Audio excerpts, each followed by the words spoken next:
Good morning, everybody.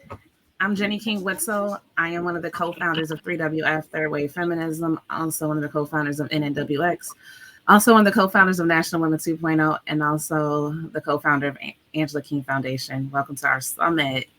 I'll let Rebekah do the introductions. I just want to introduce myself first. I am one of the top political strategists in the country, and I'm going to introduce you to some of my best friends the next 3 days. They're going to provide a lot of information about intersectionalism and how do we proceed and where do we go from here. So go ahead, Rebekah. Awesome. Hi, good morning. My name is Rebekah, and I have the privilege of working with Jenni on this summit. Right now, I'm going to introduce one of my good friends, Flor, with Eternal Sunshine. She is going to start our summit off today with some meditation. Hello everyone, my name is Flor Plache. I'm a Reiki Master Love Attraction Coach, and I host virtual and in-person workshops for inner healing and provide spiritual guidance through curanderismo practice such as limpias, pláticas, tarot reading, and astrology. I'm a single mama of three, and meditation helps me overcome a lot of my mental health challenges. As Rebecca said, my business name is Eternal Sunshine, and you can follow me on IG under Como La Flor 360. And I do have a meditation ready, so you can close your eyes and get seated in a comfortable position. It's only 5 minutes. It's a small meditation just for positive energy. Okay.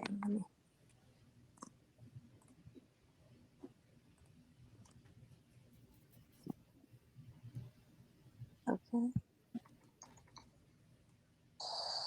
Good morning, my love. Welcome to a guided meditation by Lavender. I'm happy you made the choice to meditate and start your day with positive intention. Let's get into a comfortable seated position. Close your eyes and rest your hands on your knees with your palms facing up. Take 3 deep breaths with an open mouth exhale.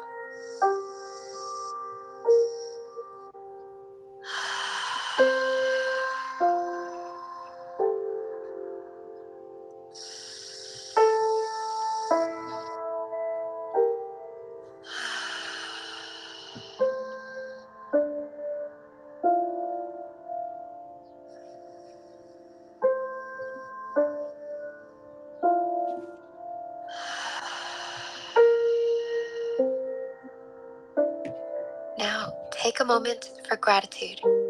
Focus on what you have to be grateful for today.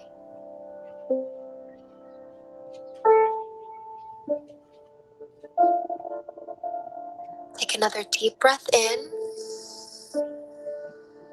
and a deep breath out. Breathe in and imagine positive energy coming into your body through the top of your head. As you breathe out, imagine that positive energy flowing through your body all the way down your limbs and pushing old, stagnant energy out through the tips of your toes. So breathe in positive, loving energy. And breathe out. Let all that positive energy flow through you, washing away any negative thoughts, energy, and emotions that aren't serving you. Continue this visualization for a few more deep breaths. With this, you're giving yourself an energetic cleanse to begin your day with high vibrational energy. Being intentional with your energy and learning to cultivate it is a valuable skill that can change the trajectory of your day and, in time, the trajectory of your life. Today is a new day, a beautiful day, with new possibilities and opportunities coming your way. Yesterday is in the past, so you can let go of that now. Let go of anything from the past that weighs you down. You don't need it anymore. Each day is a chance to start anew. So start today with a fresh mind and a light heart. You have the power to shape your day in any way you desire. All it takes is intention in every little choice you make. So, use today to create a brighter future for yourself. I'll be sharing some positive affirmations for your day, so feel free to repeat along with me in your mind. I am worthy. I am enough. I love myself. I trust myself. I believe in myself, and I'm fully confident in myself. I'm exactly where I'm meant to be. Everything is happening for my greatest good.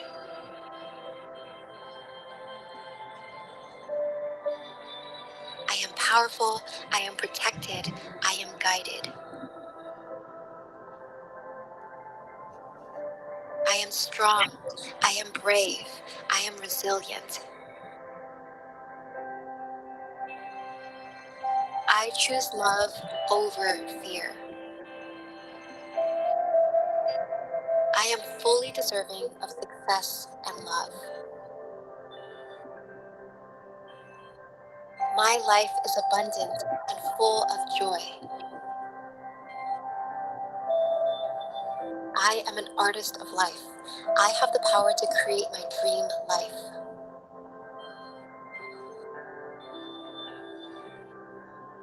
Now take 3 final breaths with an open mouth exhale.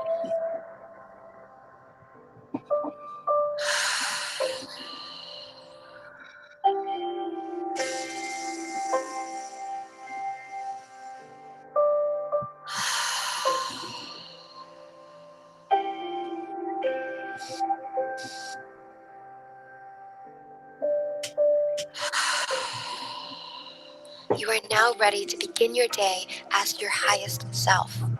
Blink open your eyes and see the world around you with a fresh perspective. Have a beautiful day, sending you so much love. Namaste. Thank you so much for meditating with me today. I hope y'all have a wonderful day. Thank you, Rebekah, for the opportunity, and see y'all tomorrow. Absolutely. Thank you Thank so much, you. Flor. We appreciate it. Okay, well, I'm going to let the Rebekahs go from here. All right. I guess I'm introducing Becky. Becky is going to talk to us, and she's going to start us off with something that I myself am just fascinated with now, and making sure that I am ever more knowledgeable in it and showing it in everything I do. Becky works with, it is the groundwater consulting. And is it okay if I talk about Mad Voters? Because you're part of that too, right? So she's a big part of Mad Voters as well. So I'm going to hand it off and let her talk to us today about diversity, equity, and inclusion. Good morning. Good morning. Thank you, Rebekah. I am going to test out this share and make sure y'all can see. And I will try to make up a little time here, but without cutting too much out of what I had planned for everybody today. So You're fine. Go ahead. okay, good deal. Let's see.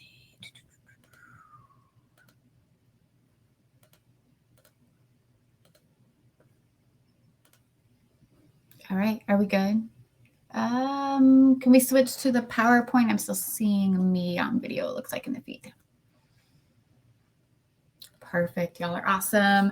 All right, so again, Becky Reich, Groundwater Consulting, work a lot over here in Indiana for the NNW Indiana team and work alongside everybody leading all of this work. I'm happy to kick off an awesome 3 full days of amazing humans that are going to be coming in throughout each day to talk to you all.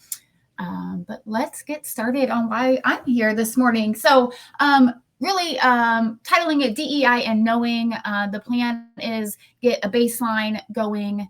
We're going to talk about what is DEI, and then the knowing part is going to come in. So what is diversity, equity, inclusion, and then knowing how to interact with that work in an appropriate way to make the most impact in your community, your state, or our country or wherever you are trying to do that work. So again, basic understanding, looking at how your identity connects to the work, define how to best appropriately interact when doing the work for yourself and those you're trying to serve. All right. So, and mind you, this is a shortened version of all things. We could go on, and I could definitely go on for days and days about DEI and how to do the work and all of those things. So I'll try to keep it tightened up for you all today. So let's get going. So what is diversity? I'm giving y'all my favorite definition, the short and sweet, simple definition, which is diversity is simply the existence of difference. It's just the existence of difference in any room, in any space, in any group. Diversity is the existence of difference within that. But within that, there's a big depth and breadth, right? So if we look at diversity, a lot of the things we talk about most or focus on, or what we might visibly see, or at the tip of the iceberg sticking out of the water there, right? So gender or gender identity and expression, language, age, race, ethnicity, physical abilities kind of teetering on the water line there. We may or may not be able to visibly see all of someone's abilities. But then there's a whole lot that is coming under the tip of that iceberg, right? Someone's orientation or marital or family status, someone's thinking style. There's a lot of neurodiversity that we may not know is standing in front of us. Culture and values, experience, education, religion or lack of faith, income, all of these things are making up who is standing in front of you from a diversity standpoint. So let us not forget, as we start talking about diversity or you're thinking about diversity, that it's not just the things you see, but it's all of the things under that level of water too that you may not know about someone. And even just let's take a quick look at cultural diversity to give you an idea. So even among any of those diverse categories, there is yet another iceberg where, again, you might see things or we tend to lean on things that are easier maybe to talk about. So as it relates to cultural diversity, right, we look at food and language, and we talk about cultural holidays or flags or fashion.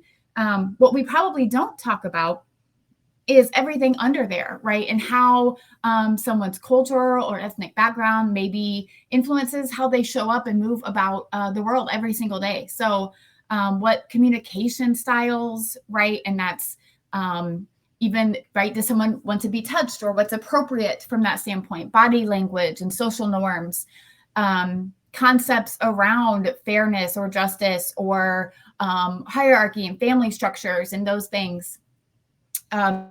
Notions of modesty or beauty, attitudes and approaches to how we walk about, right? So attitudes around age and elders, attitudes around work, right? There are a lot of cultures who have very different work-life balances than some of us are used to, but the thing to know and that is important is that all of these things show up every day. So before you wonder why someone is the way they are, or asks the things they ask, or behaves or has attitudes or approaches to things different than you, remember that there are a ton of things that poured into that human from their culture, from their experiences, from their lifetime of years so far on this planet.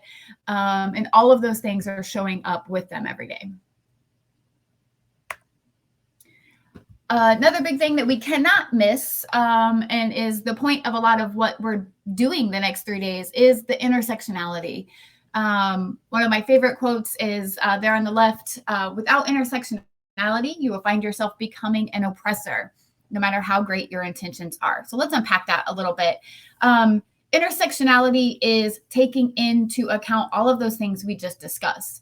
And if you're going to be doing work and you're going to be trying to fight for a cause or a marginalized group, you have to make sure that you are doing it in a way that is intersectional. You can't fight for women's rights, for example, without Also supporting Black women, brown women, Indigenous women, trans women. You have to be intersectional about the work, because if you're not, then you are oppressing the group that you're not focused on. So again, and there are way too many examples in history. I'll just be honest about it. You're going to get that from me today, where white women have stood on the shoulders or the backs of Black and brown women and got rights because of the work that was put in, and then left those same women behind without equal access to those rights that they fought for. So intersectionality has to be front and center of the work if you're going to do it in the right way. Let's talk about intentions. So when doing the work too, it's important to understand that intentions versus impact. Intentions may be well-meaned. They may come from a positive place.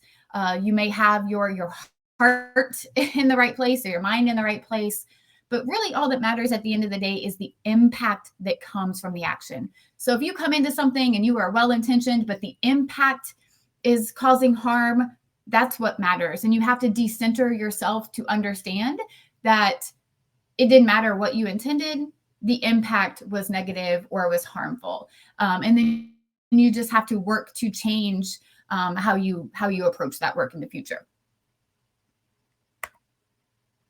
All right, moving on. So what is equity? So equity recognizes that each person, each human has different circumstances or needs, and allocates resources and opportunities to reach an equal outcome.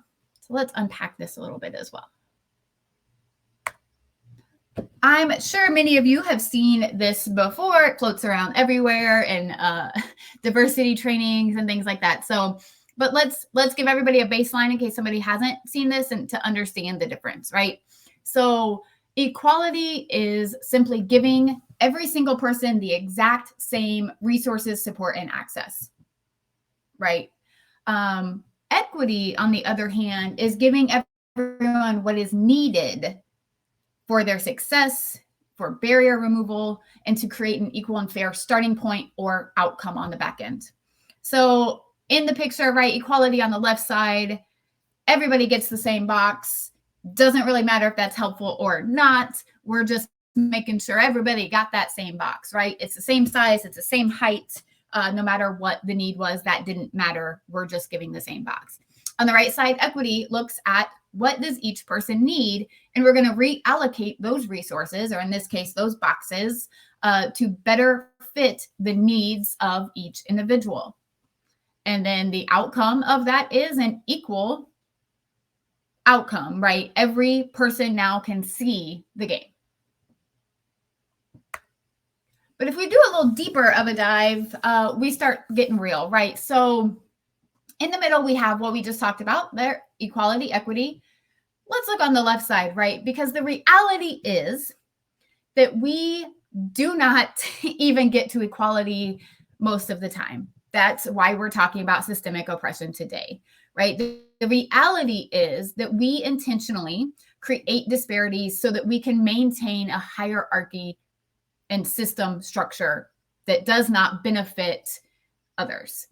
So the reality is that we are giving lots of resources to one group, lots of access to one group. We're creating barriers for other groups, right? And at the end of the day, we are not only are we not reaching equality, but we are creating larger and ever-growing gaps of disparity.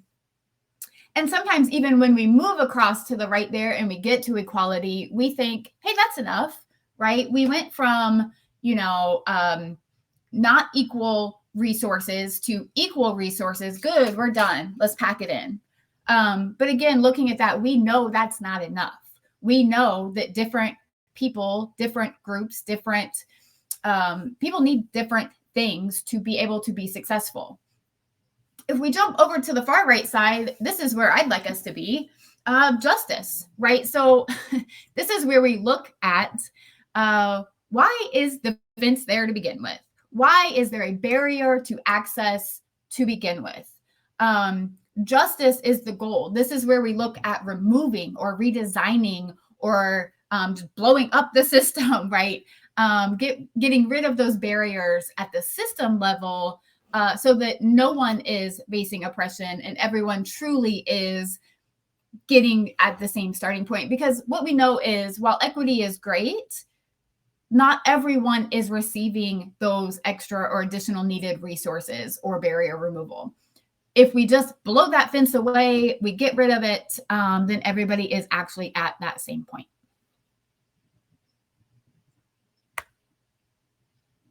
All right, so moving on. What is inclusion? All right, so let's talk about it. Inclusion is a celebration of diversity put into action. So inclusion is when we recognize diversity and we celebrate it, and we look to see how we can enact on that, right? So inclusion is the intentional act of ensuring that a non-dominant group is represented. But that's not enough, because that's not inclusion. By simply pulling diverse humans together, that is just the diversity baseline, right? That is not inclusion. Inclusion needs the following. Inclusion means that these individuals are respected for their unique perspectives, their diverse perspectives. And it means that their voice and their experiences, their skills are able to be shared and heard in the space as to which they're being brought into. And it means that they're empowered to lead and grow in all of these spaces. So we're not just inviting humans in to a space, we're inviting them in, we're respecting them, we're giving them the opportunity to share their voice and skills and experience, and we're listening to them when they speak. And then beyond that, we are empowering leadership and growth in those same spaces. And we have to ensure that these spaces are safe. What we don't want to do is prematurely focus on pulling diverse humans into a space that is toxic and unsafe for those individuals to be in.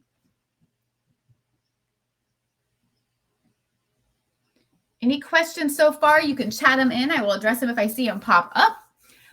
Let's also just quickly go through some baseline terms that you might see show up in the next section. Stereotype versus prejudice versus discrimination, and then bias versus prejudice. So a stereotype is simply a belief about the characteristics of a social group and its members. On the surface, not necessarily harmful. It depends on what you do with that belief. Prejudice is when we start to evaluate or pass judgment on a social group and its members. So stereotype, we've created this characteristic, this idea of what a group is. Prejudice, we're now leaning into evaluating and passing judgment potentially on that prejudice or on that stereotype. And then discrimination is where we get into trouble, right? This is a behavior toward people based on the membership of that group. So stereotype, we're creating this idea of what this group is. Prejudice, we're evaluating this group. And discrimination, we are behaving or acting against that group based on their simply being in that group. Bias versus prejudice. We're going to talk about bias in a minute. So prejudice is there on the right side. We kind of just talked about that. But if we look at bias, bias is an inclination for or against a person. So it could be a negative or a positive bias toward a person or an idea or a thing, especially in a way that's considered to be unfair. So I'm immediately passing a thought about someone, an inclination, right? It's that immediate snap judgment, snap thought about a person, idea, or thing. It can be both negative and positive attitudes can come out of that. I might have a bias or a preference for something, and I might have a bias against something.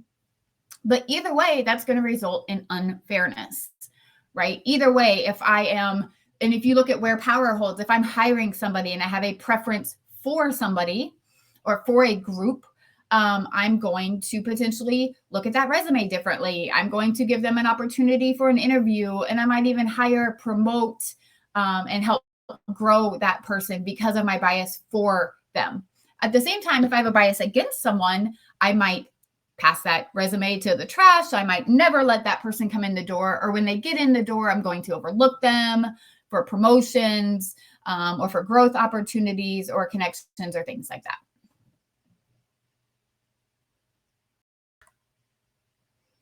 I'm going to pause for a second, see if there's any questions. Not seeing any. And Rebecca or Jenni, feel free if you have questions or things you'd like to see us talk about. Otherwise, we are going to pop into the next part, which is the know or knowing. One of the reasons that Go ahead. I'm monitoring the chat for you. So if you got any questions, I'll ping you. Perfect. Got it. So one of the reasons that you got the white girl sitting in front of you, let's be real transparent, right? Talking about diversity, equity, and inclusion is probably this next part, right? And so it's really important if you want to do the work as a non-marginalized, non-minoritized white person, that you come up about it and come alongside in the right way. We can be well-intentioned, but again, like we talked about, the impact can be negative if we're not doing it in a way that is authentic, that respects the marginalized groups that maybe we're trying to fight for. And so it's really important on how you do the work. So let's talk about that. So first and foremost, you need to know yourself. You cannot talk about others. You cannot do work generally around things that talk about identity without knowing your own identity, right? You need to know your background, your family history, the characteristics and the way that you show up every day. You need to own any diversity that you have, the intersectionality that comes with that, and the intersectionality of your characteristics with those that you're interacting with. You need to know your privilege, right? How much do you have? As a straight, cisgender, white female, I have a hell of a lot of privilege that I am carrying with me. So I need to know that. And then I need to decide what to do with it. I need to know, where does that show up for me? How am I going to use it? And let's touch on that real quick too, because somebody watching this might go, oh, I don't have privilege. Yeah, you do. So privilege, and especially white privilege, simply means that when you roll out of bed in the morning and you get up and you go about your day and you're trying to live your life, you're trying to do the things that you want to do, it simply means race is not a barrier you are facing that day or any day. Right? It does not mean you haven't had to work hard. It does not mean that you haven't had struggles. It does not mean you haven't had to pull up your bootstraps, right? It doesn't mean any of those things. It simply means you as a white individual waking up that day are not facing race as a barrier in every decision that you have to make and every day that you have to live. That's that simple. You need to know your bias. So if we've talked about your identity, and you need to think about what biases do you bring to the table. And this is huge and something folks really, really, really need to do the work to unpack, because the thing about bias is it's implicit, it's unconscious, it's in there. I work a lot with folks on trying to look at this and unpack it and figure out where it comes from. And there are many ways. There are tests you can take, right? Harvard has a whole series of tests you can take around implicit bias to identify your biases around different groups. And it's really important because it is the immediate neurological connection that you make to someone. So without even thinking, your brain is assessing and identifying and judging and creating that bias in a split second. That's not the problem as much as what you do with it next, right? So we all have biases. Every single one of us have bias against or for certain things. That's not necessarily what you can change as much as you can change the pattern as to which you react. You can work to break that connection neurologically, because if you do, you can't rewire your brain. You can teach yourself, or you can experience things that then start to change how your brain identifies a certain group, right? So again, but you have to know what your bias is in order to be able to identify it in the moment, pause, and redirect your actions to make sure that they are not using bias as a way to guide your views, to guide judgment, or to make decisions around an individual or a group of people. All right. Know the spaces you are in. So what spaces do you show up to? Again, if you're trying to move the needle, to do some of this work, you care about diversity and equity and inclusion, look around you every day. So if you look at a certain space, then this is what you're going to evaluate. You're going to think, who is there, right? Who is here in this space with me? What is my place in this space? What is the hierarchy in this room? What is my role in this space that I'm standing in? And then let's look at what representation is there or is not there, right? What is the majority or minority group in this situation? And who has the influence in there? What disparities are there amongst this group or this particular space? And who's missing? Who needs to be in that space that is not? You need to look at the power balance in that space. So let's talk about, where is your power in this space? If you have privilege or power in that room or at that table or in that group or in that environment that you are in, what does that look like? Who has the floor on a regular basis, right? Who gets access to speak, to lead, to drive the direction? Who's holding the power in that way? And why? Why is it that individual or that group holding the power? And once you figure out who has it and why do they have it, can you help to reallocate that power or that access? And then most importantly, too, what systems are at play? Because in order to create the change or to push against something, you need to know the individuals that are at play and the systems that are at play at every moment, right? And then you can work to address those in different ways, whether it be that individual or this particular systemic structure that is at play. And then we get into shifting these spaces, right? So first and foremost, again, going back to the first two categories, what power do you have? And then use it. Use it. And that might be risky. And for some people, that gets scary. I encourage you to find ways that you can lean into the uncomfortable use of your power or your privilege in these spaces. WAIT. And WAIT is an acronym standing for, why am I talking? So if I get to the point in this room where I do have some power, I have the floor at times, and I have a voice in this space, I need to ask myself, wait, why am I talking? Is there somebody else in this room that I can pass the mic to? Is there somebody better suited that has direct experience, that has stories that need to be heard? Why am I talking if I am not needing to share my voice? Why me?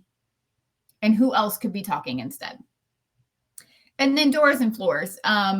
Again, giving the floor to someone to speak, to lead, to make choices. And then doors. What doors are you opening for other people? So if I get to walk into a room, I get that access to that door. Who am I bringing behind me? And I like to even say this, I don't bring people behind me. If that door is opened, who am I letting walk in front of me into that space?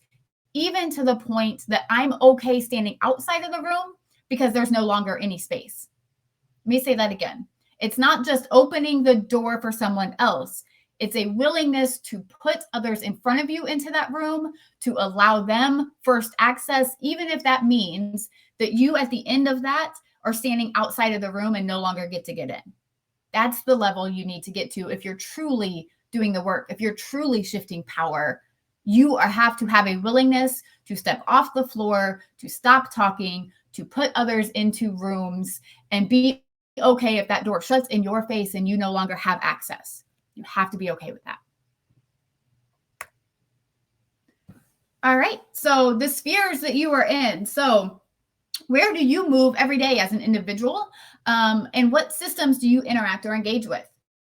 So again, identifying the groups and the spaces professionally or personally that you're moving within, right? That might be your employer or employee groups that you have access to, networking groups, industry groups, personal groups. You might have, you might interact within your community and be involved in groups there or activities there. You may have a faith group you belong to, sports, social clubs, political groups, and then even within your family spheres as well, right? And so you have impact in your family as that sphere, but you also then might have access to additional spheres based on your partner or your kids or other individuals in your home, right? So if you're interacting with any of those spheres as well, then you might have an opportunity there to shift power, to get access, to have influence. So over to power. What influence do you have within these individual or these systems or these groups? Are you asking questions? Again, can you place humans into positions of power? Is this a voting body? You might be on your HOA board or a community task force, or obviously politically you can vote, but there are a lot of other ways to vote and to make your access or your privilege or your vote count in order to shift these representative metrics. Are you speaking up and speaking out, right? And most foremost there, right, are you knowing what power you have? Are you using the power that you have? And then next level, are you ceding that power to someone else?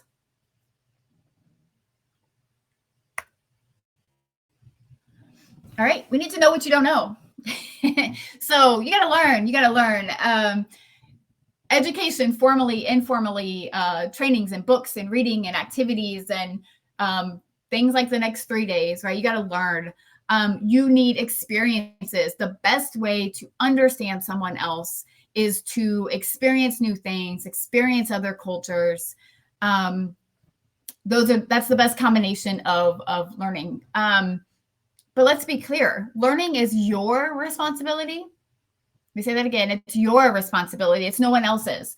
I cannot expect someone of a different race or ethnic background or identity to teach me from their lens. It is not anyone else's job to teach you anything. It's no one else's job to share their story or their experience with you. It is your responsibility. We do not traumatize others by asking for stories and experiences to be shared with us for our benefit. Period. That's not how we do it. There are way, way, way too many resources out there for you to start there, to start reading, to start learning, to start growing. There are so many things out there. So do not ask individual humans to be your knowledge base. It's not someone else's job. It's solely yours. Do, however, seek out authentic sources, but that doesn't mean the live human standing in front of you. Again, that means buy books. If you're wanting to learn something about Black women, buy a book written by a Black woman, right? If you want to learn something about the disability community, buy a book, watch a podcast, watch a TikTok account by someone of the disability community. Find authentic sources that are put out there already for you to consume. And then when you do get in rooms with others who are taking the time to share their experiences and their skills and their expertise, then listen. Listen to minoritized and marginalized humans every single time. But do remember that no one is a monolith. No one speaks for an entire community, right? If I meet one Black or brown human, I've met one Black or brown human who has shared their story. That is not speaking for that entire community. If I meet one person with a disability, they are talking about their lived experience, and they are not necessarily a speaker for the entire community. So seek out many, many, many diverse voices and opportunities to listen and to grow. And always listen and focus first on those who are impacted by what you're trying to do, right? If you're trying to create change around a particular thing, listen to those that are impacted, right? You don't go into a community and tell a community what they need. You ask the community what they need, and you come alongside and support in a way that you are asked to do so. And most importantly, listen more than you talk. Listen more than you talk. Right? 2 ears, 1 mouth for a reason. And then listen based on the spaces that you are in. And here's where it comes the hard point sometimes for folks, because I just want to do good. Know that it is not about you. It's not about you. It's not about me. It is not about your feelings or your fragility in having these conversations. And it sure as hell is not about saving anyone. We are not putting a cape on. No one is coming in to save anyone. It is about the betterment. It is about the work. It is about doing what needs to be done. And again, it's not about you. And I say that with respect, but also encouragement to really, really, really work harder on decentering yourself. Here are some examples. In the next 3 days, you might hear some folks share stories. We have an amazing slate of BIPOC presenters, and you're going to hear maybe a story that makes you have feelings. Having the feelings is cool. That's okay. Feelings push passion. Feelings drive you to do the work sometimes. But instead of making a comment that says, oh, I feel sad. I feel sad. That breaks my heart. Stop with the I's and the me's and just listen and make note about what you're going to do, right? Be pissed off. If you're going to be any feeling, be mad, be upset that you're looking at a human who had to experience something because the system put it in front of them. Be mad about it, commit to doing something, but don't share your feelings. It's not about you, right? It's about the topic, it's about learning, and it's about doing. So it is about using what you have where you have it. I like to say that I get up every day and I try my best self to use every ounce of privilege that I have to do something that day that causes change, that causes a wave, that makes a bump for someone trying to oppress somebody. Every single day, I want to do a small or big act that's pushing the work. So it's about doing good, and it's about change at every level. That includes you changing your mindset and your approach and your willingness to step back and not focus on you. It includes the work for other individuals, for the community, for the state, for the nation. It includes change at every level, and especially change at the systemic level where we can really make movement. So know that the system isn't broken, y'all.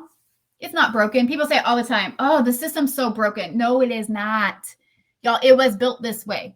The system is functioning exactly like it was intended to, which is to oppress individuals of color, individuals that are marginalized and minoritized. The system is perfectly fine. It's running exactly like it was designed. We just need to blow it up. That's it. And the way we get started is to quit talking and get doing, y'all. That's it. That's it. I hope that's why you're here for the next 3 days with us. I hope that's why you're going to roll your sleeves up and do this alongside of us. And you're going to listen and you're going to learn and you're going to identify ways for you to do this work. So know that you have all the potential in the world, no matter where you're starting from. If all of these terms were new and you're overwhelmed and you think, oh my gosh, this is so much, just focus on moving the needle, right? Start with understanding the concepts, start with listening, start with learning, and then tap into every opportunity you can in an appropriate way. If you've been doing the work, if this was not new to you, you're like, yeah, I know. First of all, do you? Do you know? And second of all, there's always more to be done. We're never done. Things are changing every single day. Legislation is coming out that's harmful every single day. The world is pivoting. There is always more to learn, and you will never, ever be done. It's not a finish line. It's an ongoing decision to engage with the work.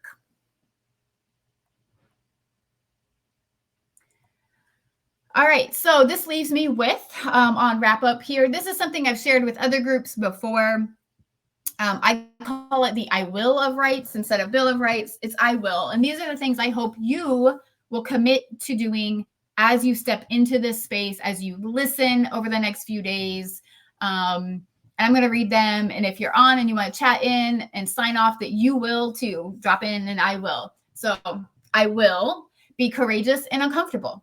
right? That means I'm going to speak out. I'm going to be uncomfortable listening and learning and growing. I will speak up when I see injustice and racism. I will educate myself to know better and do better. I will teach my, and this could be kids, partner, family, community, to know better and do better. I will listen to and value experiences and stories of BIPOC individuals in my community and advocate appropriately. I will do what I can to ensure the safe and equitable treatment of BIPOC individuals in my spheres of influence. I will actively look to expand my circle to be more diverse and reflective of my community. I will work to understand and break down systemic oppression.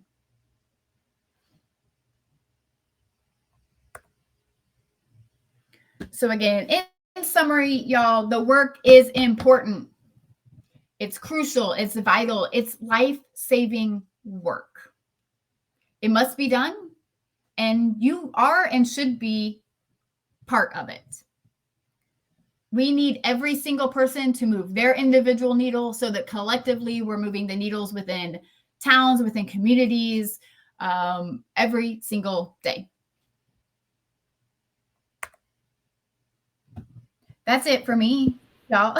I'm going to stop talking, and I'm not going to tell you about what I do or where I am. That's my info if you want to reach me, because, again, it's not about me. Feel free to reach out if you want. But thank you for having me. Thank you for giving me a platform. I hope that I used it respectfully and appropriately. And I hope that you all just come away with lists of ways that you're going to make waves and change. Well, thank you so much, Becky, for being here with us. And thank you for all that wonderful information. Yeah. And we will definitely link your information and our package that we're going to put together and give out to everybody that signed up for the summit. So we appreciate it. You guys, we're going to roll right into the next guest because they're here. So I'm going to bring them on and we'll have Becky sign off. So thank you, Becky. Thank you so much for taking your time off. And I'm going to introduce Tami, Dixon-Tatum, and Haneefah Khaaliq. And they are with the Indiana Consortium of State and Local Human Rights Agencies. And I hope I got that right. Did I get that right? You do. You did. You did. Yeah, I got it right. Yay. Can you guys hear me and see me okay?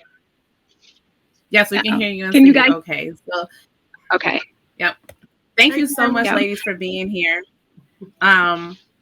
These are two of, I know these women so well. I can go into a long introduction about who they are, but they are just wonderful and fantastic women that are definitely about human rights and bringing those human rights. Haneefah Khaaliq is a former candidate for United States Senate, and Tami Dixon-Tatum is going to run for the good governor of Indiana. Is that right, Tami? Yes, that's the plan. That's the plan. Absolutely. So listen, these Black women out here, big. I'm gonna let them do their thing and talk a little bit about what their agencies do and how they help make everything a little bit better for us, especially in a red state like Indiana.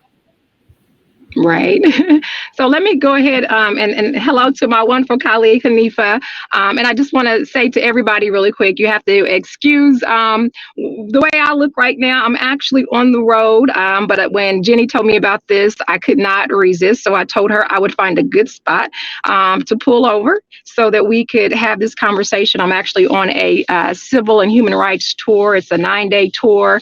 And we'll be going to about 4 or 5 different states to visit different civil rights museums and things of that nature throughout the South, if you will. So very happy to be here today. And with that being said, I am the director for the City of Anderson in Civil and Human Rights, and I am the past president for the Indiana Consortium. And so with regards to being the director of the City of Anderson, the areas that we cover with regards to protecting everyone's civil and human rights is that we have fair housing, education, employment, disability, and what we call public accommodations.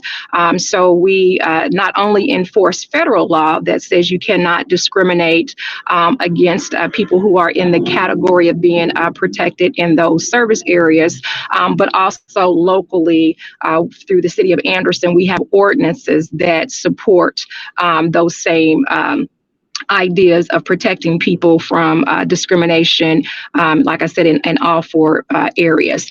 And then with regards to the consortium of state and local human rights agencies throughout the state of Indiana, the Indiana Civil Rights Commission, they're that state part of the name. And then with regards to the other human rights agencies throughout Indiana, we have about 22. So Gary, where Haneefah is, my counterpart, they have an office just like Anderson and Michigan City and a few other places throughout Indiana. But what we do there is basically put on conferences that make sure that people who are human rights enforcers, meaning we can enforce law, have the tools that we need. And we also are on board with what we call advocates of civil and human rights agencies. So we bring everybody together to give them the training that they need to cover those service areas. And another service areas that that's out there is credit as well, but not all agencies cover credit, but that is another area of coverage. And I know the Indiana Civil Rights Commission does cover credit. So that's kind of a summary, if you will, of what we do with regards to the consortium, as well as what I do for the city of Anderson. And then I'll turn it over to my wonderful, intelligent, and beautiful colleague there and counterpart, Ms. Haneefah Khaaliq. Oh, thank you, Tami. And, thanks for that great, grand introduction. Boy, oh boy, what we do for the state, both Tami and I, is just, there's no price tag that you can put on it.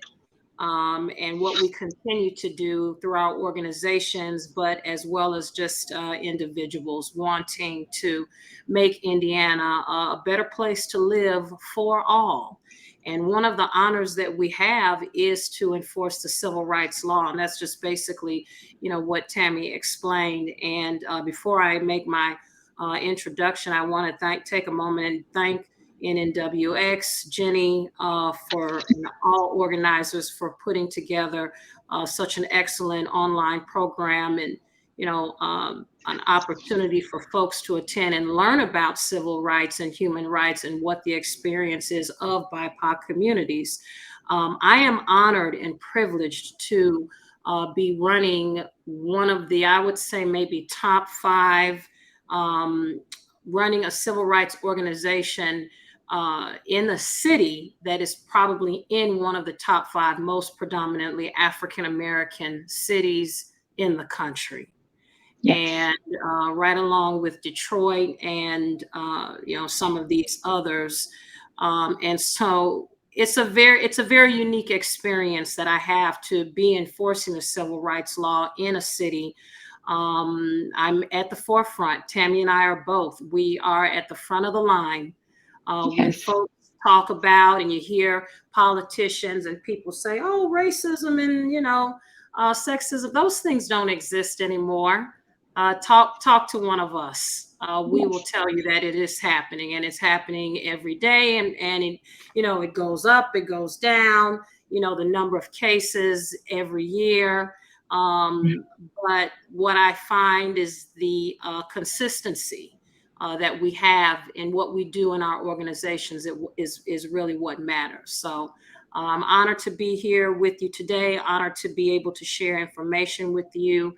And I don't know how else how I'm just share my screen or what have you, but I am looking forward to sharing information with you guys today. Thank you. Thank you. So Jenni, did you want us to keep going? Yeah. Well, she's kind of quiet. I want to know, for me, I just want to know, what do you guys do on a day-to-day basis? What is this? Because this is a big title that you guys have. What is it that you actually do? Right. Every single day. What's the day-to-day operations of your organization? Right. So I'll talk a little bit and then I'll hand it over to Tami. Basically, what we do is, as I stated, we're on the front lines of taking complaints in, whether it be in housing, employment, public accommodation, all across the board. When folks feel that they are they've been discriminated against in some way, then they have these organizations which are set up all across the country, which are called human rights agencies, civil rights agencies, and they're in every state, territory of the United States. And so, if you feel that you've been discriminated against, you come to us, you file your case, with us for free. We investigate it for free. We will make a determination on whether or not we feel that, you've been a victim of discrimination. We'll give a probable cause determination or a no probable cause determination. Sometimes you're able to take that and sue. We'll give you a right to sue in federal court because it is federal law. Going back to the Civil Rights Act of 1964, that's our institution. That's where we get our authority, is the Civil Rights Act. So some of you may be online and you kind of know how that came to be, how that law came to be, and we're just the enforcement agencies. Tami? Yeah, absolutely. I got a question. Okay, so I got a complaint, right? I go to your office, right? And I say, hey, I got a complaint. So because I'm asking this for them, because I already know that's going to be the question. Right. What's the steps? Go ahead, Tami. Tell me what's the steps. Okay. So it actually that's what I was getting ready to do, is go through some of the steps. So the first part that Haneefah talked about is that intake process, where you're filling out just your general information, and then kind of giving us a brief idea of what happened, who was involved, the who, what, when, where scenarios, right? So you kind of list all of those things out on that intake form, and then once it goes from the intake form, they'll hand it over to someone who screens those forms to see, first of all, whether or not we have jurisdiction. So jurisdiction could be simple subject matter. So for instance, in Anderson, like I said, I do the fair housing, I do employment, I do education, disability, and public accommodations. But if someone were to come to me where they felt like a bank did not give them a loan because they fell into one of the protective classes, one is race. And so I would have to, refer them to someone else, because that's not in my local ordinance. I don't have my local ordinance to back me to say that's an area that you can touch. And also with age is another area where my office cannot touch it through the local ordinance. So I would have to refer that out to the state agency. But if it is, let's say, fair housing, then once we go through that preliminary investigation, if it passes all of those with flying colors, if you will, with regards to jurisdiction and those types of things, then we move it more into the investigative stage. And there are timelines with that we have to meet when it comes to like a claim with disability or a claim with fair housing. And so that process looks like, anywhere from, interviewing people, sending out, if we decide that it does have merit to move forward, we could send interrogatories, meaning, 1,000 questions about, what happened surrounding the event that you're telling us about. And then, like Haneefah was saying, if we sit down and take a look at all that information and we go, hey, something seems like it's going on, there's some probable cause here, this looks like it has merit, then, we could run it forward. And sometimes that looks like, a fact finding. And so there's a lot of different steps that go into, investigating these types of cases. And so, and then even after the fact finding, once we, let's just say that technically, that term is they're not technically found guilty, but we suspect that there's some things that you can do better, right? And so we then will put together a plan to help them being the agency or whomever's involved to do better. And sometimes that looks like training in particular areas. Sometimes certain cities can fine, like if it's a fair housing, like some cities have an opportunity where they, or I shouldn't say opportunity, authority where they can fine, say, a landlord $1,000 because, they kept families from moving moving into their units and things of that nature. So that's kind of the several steps that a claim would go through. And Haneefah, feel free to jump in at any point. But that's basically from the door, the front door, all the way to through the house. That's kind of how that process looks like. Haneefah. Yeah. So Yeah. I got a question. When I do the intake form, right? Let's say I'm doing an intake form, right? You said that somebody has to review it before it even gets to you. Yes. How long does that process take?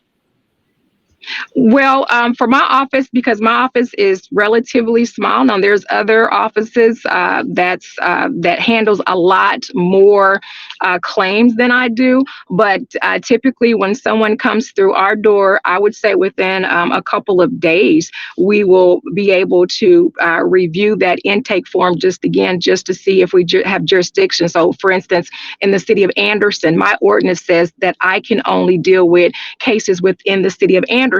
But someone who lives in Anderson sits in Madison County. So someone who lives in a smaller town on the outside of Anderson, if they come to my door and I recognize right away that I don't have jurisdiction to help you, then, not so that their time is not wasted, then I need to make a quick referral so that they can go to the state agency, the ICRC, because, time is of essence when it comes to these matters. So yeah, we have to move pretty quickly to make sure people can exercise their rights in the right manner.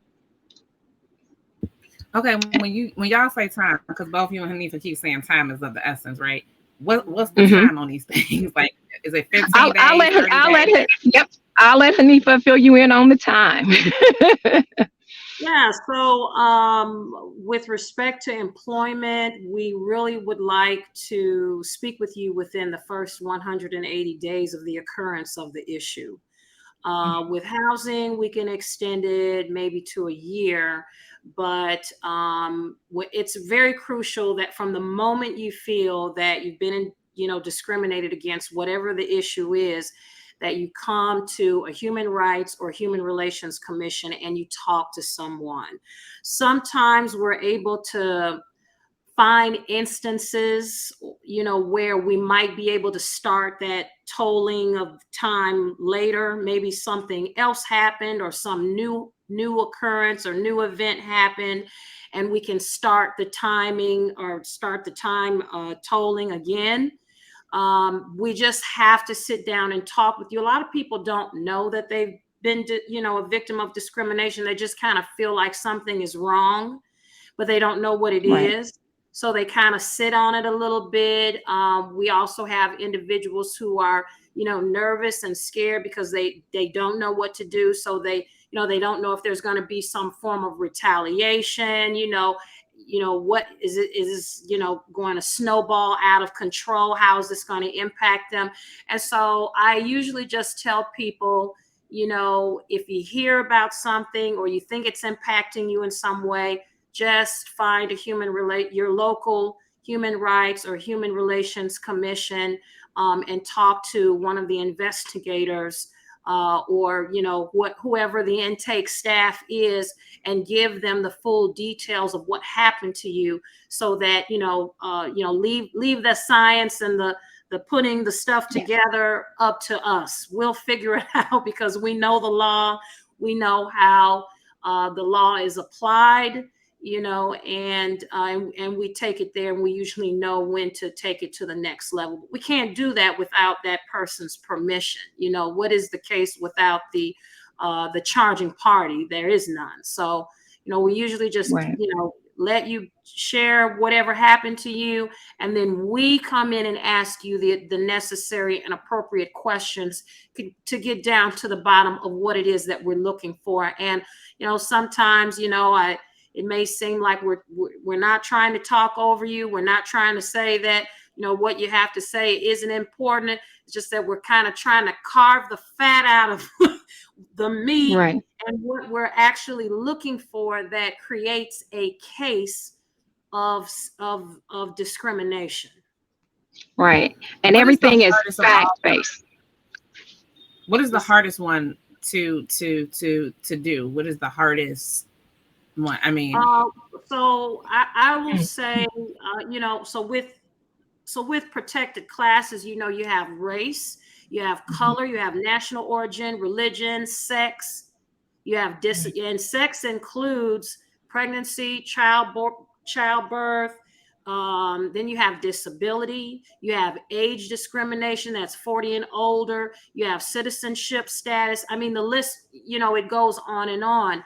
From my perspective, we follow the same process for all of these. So if you feel that you've been discriminated on any with respect to any of these, we follow the same format. So I cannot really say which one is difficult to investigate, because we give equal time and equal investigation to all of these. Yeah, absolutely. Yeah, and I was going to say too, I don't know that any particular one is harder than the other one. All of them can be difficult because, like Haneefah said, we have to really get to the facts of things, right? And how does that, fall within the law? And that can be, that's a task. And also when things happen, one of the best things that people can do is document, right? We have to go through a lot of documentation, but that documentation is very needed and necessary. And it can look like, if you have a notebook, I call it Blue's Clues. I don't know if that's dating me about that cartoon, but I used to love Blue's Clue, and Blue's Clue had the little blue notebook. And, so you need to write down those things. So even if you put a time and date stamp, like, Tatum, 3:24, at 1:00, this is what happened. And so you want to keep that notebook, because that is basically a journal of events. And then obviously if there's, pictures, evidence can look like so many things, and witnesses, if people had seen or overheard something, you want their names, when their contact number, find out, what exactly did they see or what exactly did they hear, because there's great witnesses and then there's the not so good witnesses, right? So you want to have those conversations with people to find out, again, exactly what they heard, because if you're saying one thing happened and then we bring in your witness and they go, oh no, this is, I didn't see that, or I didn't hear that, that doesn't help support what you're saying happened. And so it's very time consuming, but again, I think they're all equally challenging. It just depends on how complicated the matters are. Yeah. How long does this whole thing take typically? Like, so I come in, I filed a complaint, I met with you guys, you told me I had 180 days or up to a year, depending on what my situation is. How long does one of these cases typically take? I will just jump right in and say it's difficult to say. Depends on discovery, which is a point we reach where we're diving deep into the investigation. It may include visits to the respondent's property. It could include subpoenas where we may be waiting for them to give us information, because we're not your attorney. We're a neutral agency advocating for justice. So, right. We're requesting information from the charging party as well as the respondent, and that could take many days. There have been times in our agency where our investigators have had to, request more time or ask for more time. Would we like for an investigation to be done within 100 days? Absolutely. Would we like for an investigation to be done within 30 days or 60 days? Yes, we would. Does it? Typically not. I'm going to just be honest with you. On average, we have housing cases and employment cases that have spanned the time, that even the federal agency wanted us to use, because maybe we needed to dive more. Maybe we needed to collect more evidence. Maybe we needed to hear from more witnesses. But the important thing for the charging party to know is that we are doing the absolute best that we can with what resources and tools that we have to, expedite the process and make that determination as soon as possible. That's just what I would say. Tami, I don't know. Yeah. Yeah, and I would concur with that. And then sometimes, and it just again just really depends on what's going on. Because say for instance that someone's talking about their landlord is being negligent with regards to not making repairs and things of that nature. Sometimes we can just have someone from our office just to make a simple phone call and ask are you even aware that the person at this location is saying that these things are not happening, right? Sometimes with just the phone call that they see that our agency has knowledge, sometimes that's enough to get people to go, you know what, I don't want that. I don't want that kind of trouble. Let me get on this right away. And so in my office we also do mediation as well.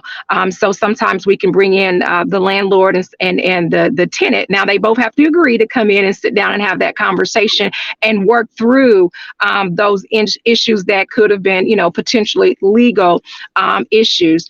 So but again, it's we can't put a time stamp on any claim that comes through the door. We just have to kind of wait and see, if you will, what happens once if we have to get deeply involved. So yeah. When you say that, like, you can't, but like I guess my question is, like, I come in, like, how long can I expect this to take on an average? Like, is it gonna take a year? Well, you can expect 2 years. You can expect us to keep you informed, right? Because that's the best that we can do. We will keep you informed. So it's important that you keep us abreast of if there's a change in your address or a change in your telephone number or email address.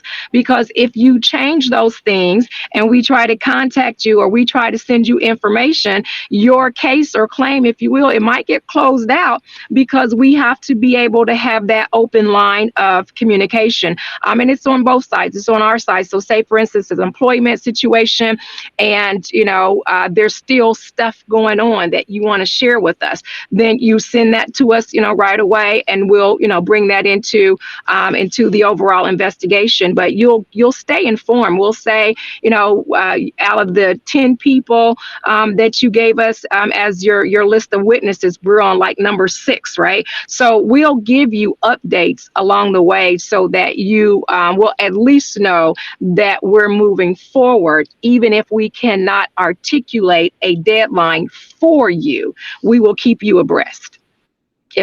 Hopefully that answers your question. Yeah, Haneefah mentioned that you guys give letters for the federal court, right? So what part of that process, when do you get to that process, when you guys say, okay, this person broke this federal law, we're giving you this letter, you need to talk to an attorney?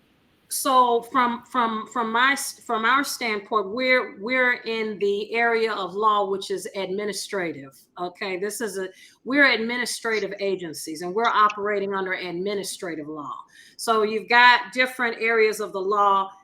You've got the court. Actually, the courts are the only ones that can come in and say, we need to do this differently, or something like that. And you can take our determination to the courts. That's what I mean when I say federal. It's it's a federal lawsuit basically that you're filing, and so the jurisdiction is falling under federal law. But we're under administrative law. So if a person gets a determination from our agency and they disagree with it, or maybe we can give them a right to sue. If they disagree with our determination, if it's no probable cause, if it's probable cause, they can, do a variety of different things with that. Some have taken it and gone to the federal court. I've even had people disagree with my agency determination and take it to court and say, well, we want to see if the court is going to rule differently with this. Which they're just going to look at, the law, and that we followed the law, and that we made a determination based, on the evidence that was collected and, whatever. So it really doesn't get to the court level unless someone says, I disagree with something, or, for some reason we cannot help them any further and we give them a right to sue, and then it goes to the courts. Tami, I don't know.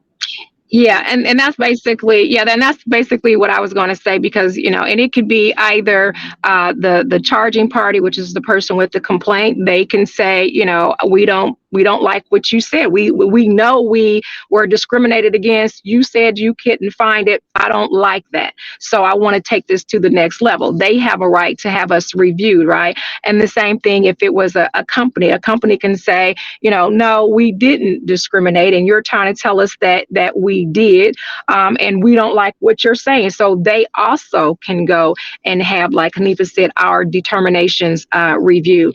It doesn't happen a lot, but that possibility is always out there. Definitely always out there. So, what percentage of your cases are what? Do you guys keep those kind of stats? Like, hey, this is like ADA, this is housing, this is employment. Do you guys have those stats? So, go ahead, Tami. I was going to say we do, but it fluctuates, right? So there have been times where I would say, probably 60, 70% of my stuff was disability. But then because of COVID, then it kind of swung to employment and housing. And then currently, post-COVID, I still have a lot of housing discrimination. A lot of housing discrimination, actually. And I think right now that's at the top with regards to some of the other areas, my focus areas. I think housing right now is, I would say, probably a good, I'm going to say 80% right now. And then I think coming in close behind that is disability, and then employment. I don't get a lot of stuff with regards to education, but right now, housing is at the top of the list for my agency, and that looks like anywhere from basically a lot of negligence with regards to repairs. People are feeling that their apartment is not being cared for because of the way that they fall into one of the protected classes, and there seems to be a lot of that here in my area. Haneefah, what do you see? Well, right now my agency has about 20 cases open, and they're predominantly employment and predominantly race is what we have. We have some housing, but not probably as much as you. I do know that on a national level, because I ran these numbers, did a little research about these numbers to share. Is that 31,216 fair housing complaints were filed in 2021. And most of those were based on disability, followed by racial disability at 54%, followed by 19% based on racial discrimination, and 7% based on sex. So disability and housing on a national level is becoming, as it seems, our individual agencies may not, see that, but on a national level, that's what the HUD is reporting right now for, their cases. Right. So and I do have a little. real. Yeah. Yes. And others, and I do, and in some of those housing cases that my office has, there's some cases that have disability in it as well, and with housing, it could be housing based off of like disability and color, or it could be national origin, it familiar status. So there's a lot of different areas, if you will, that fall up under housing, where these cases could be multiple. It could have multiple issues and not just one singular issue, if you will. Mm-hmm. So I guess that's pretty much all my questions for you guys. Yeah, you guys. Right. And I was going to. Okay, I guess the main question: how do you file? Like, how do they go to file? Like, how do they do this? I guess we didn't answer that question. Where do they go? What number do they? Well, Haneefah, I was going to say, Haneefah, I'll let you go. I'll let you go first. Yeah. Well, usually we, you can basically you call our agency. We'll set up an appointment. It's just like going in to see a doctor or a lawyer. And you basically get that time to sit down and talk with us. Like I said, people can do a simple Google search. Everybody's got it on their phones. You can pull it up anywhere. Where is my local human rights or local human relations commission? The number should pop up, and you go from there. Each agency has their own way of taking, your information. And so with my agency, like I said, you just give us a call. We set up an appointment just like you would with any professional. And you come in, you sit down, talk to us. We have you fill out the paperwork to get your case started. And that's how it starts. Yeah. And so for the city of Anderson, like Haneefah said, you would, come in and set up. No, we do also walk-ins, and walk-ins, will allow you to fill out the paperwork and we'll get back with you. But you can get on the city of Anderson's website and go to the Civil and Human Rights Department. And select that menu, and it'll take you to the information that we have on there. So you could, find us that way and download the intake form that way. With regards to the Indiana Civil Rights Commission, they do have an online process as well. So you can Google them, like Haneefah said. But their telephone number, I can give you their telephone number because I looked it up on my phone really quick for someone who is listening in and that may not have access to Google right now. But their telephone number is 317-232-2600, and that's 317-232-2600 is the telephone number for the Indiana Civil Rights Agency. And in that, they can take complaints across the state. That's why they're the Indiana Civil Rights Agency, basically. With regards to Anderson, I'm only limited to Anderson. So if someone is listening and their situation falls on the outside of my district, and you don't have an agency within your district, then the Indiana Civil Rights Commission would be your agency. So. I'm pretty sure if you call the Indiana number, they can get you in whatever state you need to get to. They can be like, hey, you need to call this state. Right? Yeah.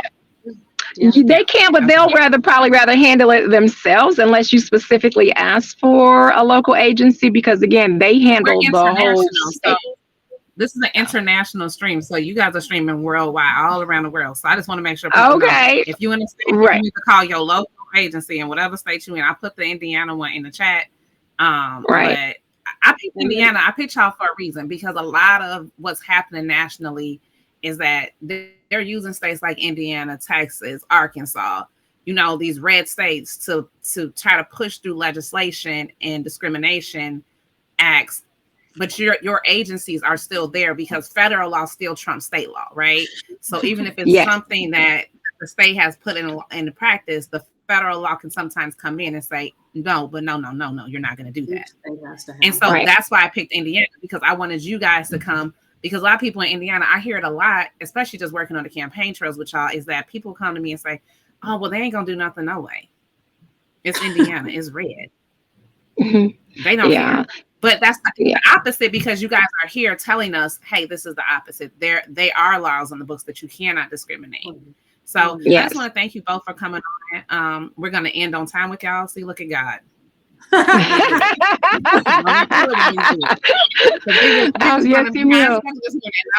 Time. All right. Well, I thank you all, and thank y'all ladies so much. And y'all have a good day. Okay. All right. Thank you so much. See you guys later. Bye, guys. Bye. All right. Bye-bye.